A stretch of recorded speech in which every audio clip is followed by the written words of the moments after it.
savez, Madame Galaska, j'imagine que même si vous faites 100 mètres pour aller chercher vos courses importantes, si vous revenez avec 3 packs d'eau à pied, même sur 100 mètres, le troisième, je ne sais pas où vous le mettez, les 2 premiers, d'accord, le troisième, vous pouvez.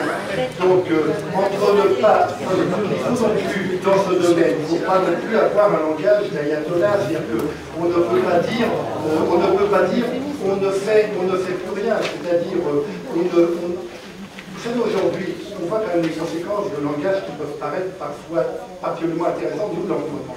Depuis des années, on entend, et on peut le juger un bon langage, qu'il faut réduire l'utilisation de la voiture. La ville de Paris a pris des mesures pour empêcher que les banlieusards deviennent à Paris trop nombreux. On incite à prendre les transports en commun, tout ça sont des bonnes mesures.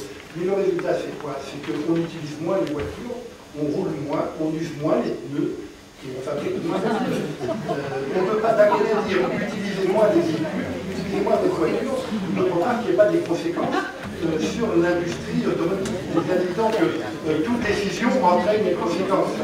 Donc, on ne peut pas supprimer la voiture et développer l'industrie automobile. Donc, il faut être conscient qu'il y a parfois des limites. Alors, entre ne pas faire des grands chemins en automobile, ne pas aller dans une ville voisine pour faire ses courses, et faire ses courses à quelques centaines de mètres chaque soir, effectivement, ça produit moins de gaz à effet de serre, mais il faut bien quand même que les personnes puissent encore aller faire leurs courses de manière normale.